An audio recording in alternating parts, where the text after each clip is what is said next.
اعوذ باللہ من الشیطان الرجیم بسم اللہ الرحمن الرحیم قالا ربنا ظلمنا انفسنا وان لم تغفر لنا وترحمنا لنكونن من الخاسرین قال اهبطوا بعضكم لبعض عدو ولكم في الارض مستقر ومتاع الى حين قال فيها تحيون وفيها تموتون ومنها تخرجون۔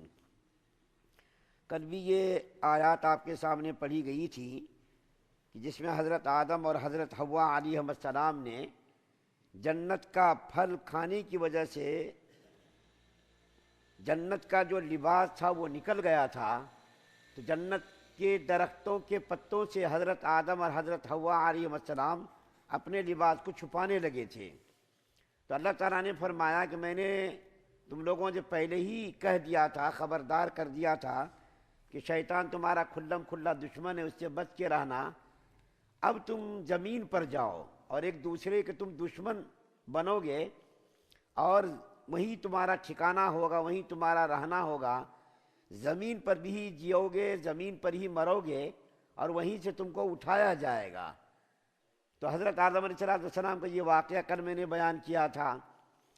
کل میں نے یہ وعدہ کیا تھا کہ حضرت آدم علیہ السلام کا ایک وصیت نامہ جو کتاب کے اندر موجود ہے، حضرت آدم علیہ السلام نے اپنے بیٹے حضرت شیث علیہ السلام کو وہ وصیت کی تھی، اور حضرت شیث علیہ السلام ان کے بڑے بیٹے اور نبی تھے یہ، اور یہ 5 وصیتیں انہوں نے کر کے اپنے بیٹے سے کہا تھا کہ تم اپنی اولاد کو بھی یہ وصیت کرنا، صرف اپنے تک ہی محدود نہیں رکھنا، کیونکہ یہ 5 وصیتیں بڑی ہی اہم ہیں۔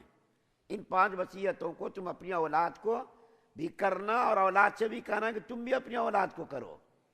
تو سلسلے وار ہم تک یہ وصیت پہنچی ہے، اور یہ جس کتاب کے حوالے سے میں بیان کر رہا ہوں اس کتاب کا نام ہے روضۃ الصالحین۔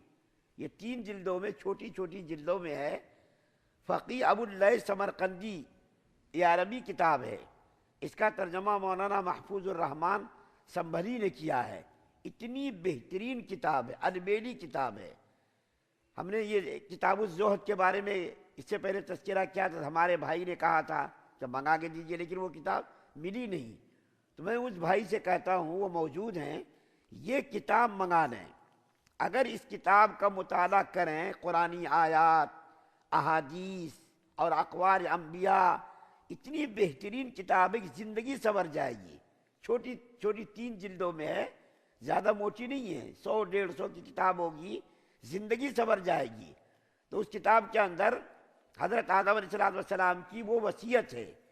سب سے پہلی وصیت حضرت آدم علیہ السلام نے اپنے بیٹے کو یہ کی، فرمایا بیٹا دنیا اور اس کی زندگی پر کبھی مطمئن نہ ہونا، دنیا کی زندگی پر کبھی مطمئن نہ ہونا، میرا جنت پر مطمئن ہونا اللہ تعالیٰ کو پسند نہ آیا، بالآخر وہاں سے مجھ کو نکلنا پڑا۔ دنیا کی زندگی پر کبھی مطمئن نہیں ہونا۔ دنیا کی زندگی کسی بھی صورت میں باقی رہنے والی نہیں، نہ دنیا باقی رہے گی، نہ دنیا کی چیزیں باقی رہیں گی، نہ ہم رہیں گے، نہ آپ رہیں گے۔ دنیا کی کسی چیز پر، عیش و آرام کی چیزوں پر اور جو ہے دولت کے اوپر، کسی چیز پر بھی اطمینان مت کرنا۔ میں نے جنت پر اطمینان کیا تو اللہ تعالیٰ نے مجھ کو وہاں سے دیکھو نکال دیا۔ دوسری وصیت یہ فرمائی، عورتوں کی خواہشات پر کبھی عمل نہ کرنا۔ یہ بہت ہی اہم بات ہے۔ عورتوں کی خواہشات پر دیکھیے، سماج میں، معاشرے میں کتنے لوگ پریشان ہیں، ماں کو چھوڑ دیا، باپ کو چھوڑ دیا، عورتوں کی خواہشات پر عمل کر رہے ہیں، رات دن پریشان رہتے، کبھی ان کو سکون نہیں ملتا۔ تو عورتوں کی خواہشات پر عمل مت کرنا، ان کی ضروریات کی تکمیل کرنا، تو یہ شریعت کا کیا ہے، یہ حکم ہے۔ لیکن بیجا جو خواہشات کا اظہار کرے، اس کے اوپر اگر آپ عمل کریں گے، کبھی بھی نہ تو آپ کے پاس کبھی پیسہ جمع ہوگا، نہ کبھی آپ کو سکون ملے گا، نہ اطمینان ملے گا۔ اس لیے عورتوں کی خواہشات پر عمل نہ کریں، اس کی ضروریات کی تکمیل کریں۔ اس کا نان ہے، نفقہ ہے، کپڑا ہے، کھانا ہے، آپ اس کے ناز نخرے کو برداشت کیجئے، لیکن بیجا خواہشات کی کبھی تکمیل مت کیجئے۔ تو فرمان ہے کہ عورتوں کی خواہشات پر عمل نہ کرنا، میں نے اپنی بیوی کی خواہشات پر عمل کیا، وہ عمل کیا کہ جنت کا منع کیا ہوا پھل میں نے کھایا، جس کے نتیجے میں مجھ کو جنت سے نکلنا پڑا۔ حضرت آدم علیہ السلام کو بیوی نے تو پھل کھانے پر مجبور کیا، آمادہ کیا، ارے کھا لو نا، فرشتے ہو جائیں گے، ہمیشہ جنت میں رہ جائیں گے، جنت سے نکلنا نصیب نہیں ہوگا، کھا لو۔ تو یہ بھی آمادہ ہو گئے، کھا لیا، جس کی بنیاد پر اللہ تعالیٰ نے حضرت آدم علیہ السلام کو اور حوا علیہ السلام کو دونوں کو جنت سے نکال دیا۔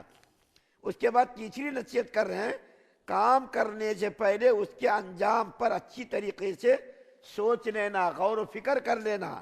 کوئی بھی کام کرنا، بعض لوگ چار بیوقوف رہتے، وہ آگے دیکھتے پیچھے دیکھتے، بس کام کر لیتے۔ کیا فرما رہے حضرت آدم علیہ السلام؟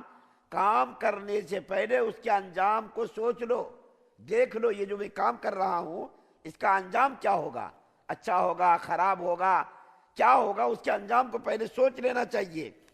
اگر میں ایسا کرتا تو جنت میں شرمندگی مجھ کو نہ ہوتی۔ اگر میں سوچ لیتا پھل کھاتے وقت کہ اس پھل کے کھانے کا انجام کیا ہوگا تو مجھ کو شرمندگی اور ندامت نہ ہوتی۔ جنت کے پتوں، درخت کے پتوں سے اپنے جسم کو ڈھانکنے کی نوبت نہ آتی۔ اس لیے کام کرنے سے پہلے بیٹے تم بار بار سوچ لینا۔ اور اس کے بعد چوتھی نصیحت کیا کر رہے ہیں؟ جس کام سے دل میں کھٹک پیدا ہو ان کو نہ کرو۔ جنت کا پھل کھاتے وقت میرے دل میں کھٹک پیدا ہوئی تھی لیکن میں نے پرواہ نہیں کی۔ دیکھیے یہ انسانی فطرت میں ہے کہ جب آدمی کوئی کام کرتا ہے اور وہ کام مناسب نہیں رہتا، وہاں کوئی بتانے والا نہیں ہوتا، وہاں کوئی مفتی نہیں ہوتا، کوئی فتویٰ دینے والا نہیں ہوتا، لیکن آپ تجربہ کر کے دیکھیے کہ اگر کوئی کام کرنا ہو اور وہ کام غلط ہو تو اس کام کے کرنے سے دل کے اندر کھٹک پیدا ہوتی ہے۔ اس لیے کہتے ہیں، حدیث شریف کے اندر آتا ہے، استفتی قلبک فإن القلب خیر المفتی، کہ ایسے موقعوں پر جب تم کو کوئی فتویٰ دینے والا نہ ہو، کوئی بتانے والا نہ ہو، کوئی ٹوکنے والا نہ ہو، تو ایسے موقعوں پر دل سے فتویٰ لو، دل سے۔ دل کبھی جو ہے استفتی قلبک فإن القلب خیر المفتی، دل بہترین مفتی ہے، دل کبھی غلط فتویٰ نہیں دیتا۔ کوئی بھی کام ہو اس کو آپ دیکھیے کیجئے، اگر وہ کام مناسب نہیں ہے تو دل کے اندر کھٹک پیدا ہوگی۔ تو آدم علیہ السلام کیا کہہ رہے ہیں کہ پھل کھاتے وقت میرے دل کے اندر کھٹک پیدا ہوئی، لیکن چونکہ میرے مقدر میں تھا کھانا، میں نے کھا لیا، اس کے نتیجے میں مجھ کو جنت سے نکلنا پڑا۔ پانچویں وصیت یہ کر رہے ہیں اپنے بیٹے کو، ہر کام سے پہلے صاحب الرائے سے مشورہ ضرور لینا۔ ہر کام کرنے سے پہلے صاحب الرائے مطلب جو اچھی رائے دینے والے، عقل مند ہیں، دانش مند ہیں، دیندار ہیں، پرہیزگار ہیں، ایسے لوگوں سے مشورہ ضرور لینا۔ اگر میں فرشتوں سے مشورہ کرتا تو شرمندہ نہ ہونا پڑتا۔ پھل کھاتے وقت اگر میں فرشتوں سے مشورہ لیتا تو مجھ کو شرمندہ ہونا نہ پڑتا۔ اب یہ جو میں نے پانچویں بات کہی ہے اس پہ تھوڑی سی بات خلاصے کے طور پہ بیان کرتا ہوں۔ دیکھیے شریعت کے اندر، میں بار بار پہلے بھی کہہ چکا ہوں، شریعت کے اندر مشورے کی بڑی ہی اہمیت ہے۔ شریعت کے اندر مشورے کی بڑی ہی اہمیت ہے۔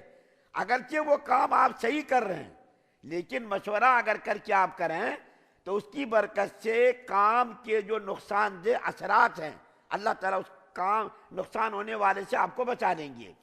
قرآن کے اندر بھی ہے، حضرت آدم علیہ السلام کی تخلیق کے وقت اللہ تعالیٰ نے مشورہ لیا۔ پہلے بھی میں نے کہا کہ اللہ تعالیٰ خالق و مالک، مختار ہیں، مالک ہیں، آسمان زمین کے خالق اور مالک ہیں، اس کے باوجود فرشتوں نے مشورہ لیا۔ اس کے بعد نبی کریم صلی اللہ علیہ وسلم صاحب شریعت ہیں، صاحب وحی ہیں۔ 23 سال میں وحی کا سلسلہ جاری رہا اور ہمیشہ نبی کریم صلی اللہ علیہ وسلم اپنے اصحاب سے مشورہ لے کر کے کام کرتے تھے، بغیر مشورے کے کوئی کام نہیں کرتے تھے۔ اور قرآن کے اندر اللہ نے حکم دیا وَشَاوِرْهُمْ فِي الْأَمْرِ، کہ نبی کریم صلی اللہ علیہ وسلم کو آپ مشورہ لیا کیجئے اپنے اصحاب سے، اور مشورہ لینے کے بعد پھر آپ اس پر قائم رہیے اور اللہ کی ذات پر بھروسہ کیجئے۔ فَإِذَا عَزَمْتَ فَتَوَكَّلْ عَلَى اللَّهِ، جب آپ مشورہ لے لیا کیجئے تو اس پر جم جائیے، قائم رہ جائیے اور پھر اللہ کی ذات پر بھروسہ کیجئے۔ تو بارے کا بھی ایک جو ہے یہ بات میں نے اس لیے کہہ دی کہ تھوڑا سا تفریح بھی ہو جائے اور تھوڑا سا مضمون جی بدل جائے۔ ایک بات سنتے سنتے بھی شاید لوگ گھبرا جاتے ہوں گے، تو میں نے یہ بات کتاب میں پڑھ کر کے آپ کے لیے تیار کی تھی، اور اس کتاب کے اندر یہ بات ملی مجھ کو ذرا پسند آئے تو میں نے سوچا آپ تک میں ان باتوں کو پہنچاؤں۔ اللہ سے دعا ہے اللہ ہم سب کو سننے زیادہ عمل کی توفیق عطا فرمائے۔ سبحان اللہ و بحمدہ، سبحانک اللہم و بحمدک۔